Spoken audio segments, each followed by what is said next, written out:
स्वच्छता। और मेरे कई ऐसे साथी हैं जो इस तरफ होते थे उस तरफ चले गए, मुझे दिख भी रहे हैं, वॉशिंग मशीन में शायद धुल गए हैं। अध्यक्ष महोदय, जहां भाईचारा और अपनापन होता था, जहां हमारे संविधान ने एकता का सुरक्षा कवच दिया था, वहां शक और घृणा के बीज बोए जा रहे हैं। एकता का सुरक्षा कवच तोड़ा जा रहा है। प्रधानमंत्री जी यहाँ सदन में संविधान की किताब को यूं माथे से लगाते हैं, लेकिन संभल में, हाथरस में, मणिपुर में जब न्याय की गुहार आती है, उठती है, तो उनके माथे पे शिकन तक नहीं आता।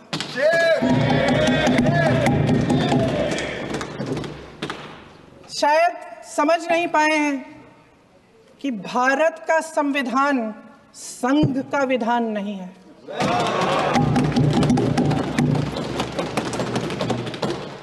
भारत के संविधान ने हमें एकता दी, हमें आपसी प्रेम दिया। उस मोहब्बत की दुकान जिस पर आपको हंसी आती है, उसके साथ करोड़ों देशवासी चले। करोड़ों देशवासियों के दिल में एक दूसरे के लिए प्रेम है, घृणा नहीं है।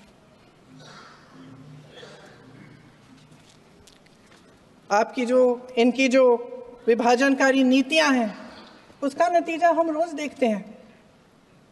राजनीतिक फायदे के लिए संविधान को छोड़िए, देश की एकता को भी ये रख नहीं सकते, इसकी सुरक्षा नहीं कर सकते।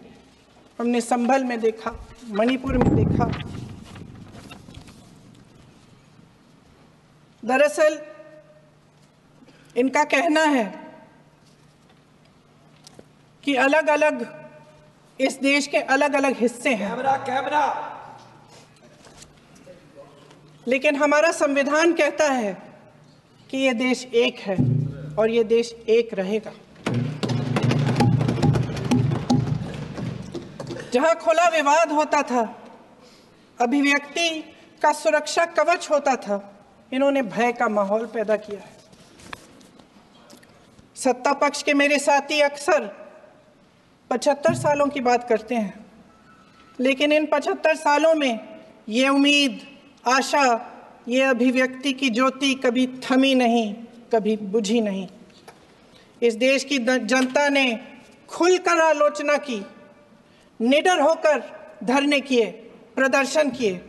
जब जब जनता नाराज हुई, तब तब सत्ता को ललकारा, उसे चेतावनी दी, बड़े से बड़े नेताओं को कटघरे में खड़ा किया, उनसे जवाब मांगा, न्याय मांगा। इस देश के छोटे छोटे से नुक्कड़ की दुकानों में, चाय की दुकानों में, इस देश के घरों में, गलियों में, मोहल्लों में, अखबारों में, प्रकाशन घरों में, न्यायपालिकाओं में चर्चा कभी बंद नहीं हुई। लेकिन आज ये माहौल नहीं है। आज जनता को सच बोलने से डराया जाता है, धमकाया जाता है।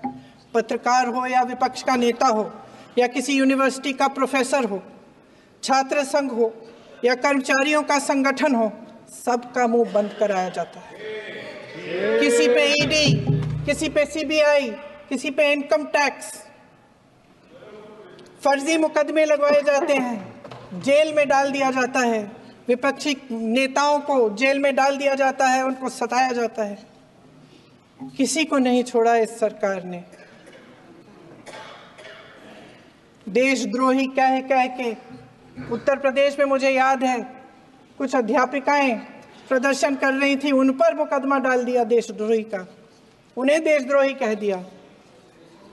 इन्होंने देश का पूरा माहौल भय से भर दिया है। इनकी मीडिया की मशीन झूठ फैलाती है, तरह तरह के आरोप लगाती है, और शायद वह भी भय में ही है। महोदय, मैं इस सदन को याद दिलाना चाहती हूं कि ऐसा डर का माहौल देश में अंग्रेजों के राज में था। जब इस तरफ बैठे हुए गांधी की विचारधारा वाले लोग आजादी की लड़ाई लड़ रहे थे, और उस तरफ वाली विचारधारा वाले लोग भय में रहकर अंग्रेजों के साथ साठगांठ कर रहे थे। लेकिन अध्यक्ष महोदय, भय का भी अपना स्वभाव होता है। भय फैलाने वाले हमेशा भय का खुद शिकार बन जाते हैं। ये प्रकृति का नियम है। आज इनकी भी यही हालत हो गई है। भय फैलाने के इतने आदी हो गए हैं कि खुद भय में रहने वाले हैं।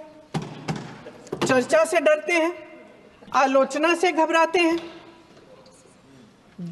कई दिनों से हम मांग रहे हैं कि चर्चा करिए, लेकिन चर्चा करने की हिम्मत ही नहीं है। And was called untouchables. This is the incident where he has become the architect of the Constitution. And this is where the democracy was shaped. And we here, sitting here as representatives of the people, we are trying to resolve the grievances of the people, speaking the truth, and also fulfilling their promises. Sir, a chai wala could become Prime Minister of our country. Our women from tribal community could become President of the country, and an auto driver could become a Chief Minister. This is the true essence of Constitution. Before we speak about the Constitution, we should also know if the Constitution is unutilized or misused, then what would be the position of the people of the state, and also how the governments could collapse. One such example is the YSRCP party from 2019 to 2024. It was ruled by a dictator who was suffering from OCD. That is not the obsessive compulsive disorder, but obsessive criminal disorder. Sir, I can tell you very clearly that every single chapter, 22 chapters of the Constitution was misused in Andhra Pradesh during the last 5 years. No one is misleading. You should have spoken this 5 years back, kindly, not now. Sabri, kindly you address to chair. I think so nothing will go on record except Dr. About Sabri. 86,000 crores of rupees which belong to the welfare of SC/ST category under SC/ST sub-plan were misutilized and diverted for their personal use, which is violation of Article 14. And then about 1,600 crores were diverted, which was supposed to be used for the health, was diverted for their personal use, or Navaratnalu, which even did not do well because of the corruption of the leaders there. And about 9 lakh acres of government land was transferred to the private properties or binamis of their government. Sir, our state, we were very proud of our state when the state got divided, that Amaravati was the capital. But after YSRCP has come, and this Amaravati the stone was laid by Honorable Prime Minister Narendra Modi ji. And it was not just built with bricks and mortar, but hopes and aspirations of people of Andhra Pradesh. But 28,000 people have sacrificed their lands under Niti Aayog and in the hopes of having a new capital. But after YSRCP government has come, they have played a game of 3 capitals and built 3 palaces where thousands of rupees was spent.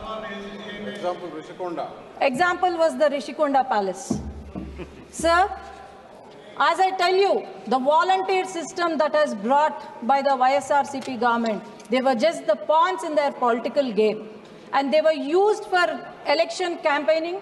They were used for deleting the voters list, NDA, who belong to NDA party, deleting about 15.8 lakh false voters were identified by the Election Commission. Our state was very famous globally for ease of doing business. But after YSRCP government has come, companies were scared of doing business. Lulu Group was kicked out of the state, whereas Franklin Templeton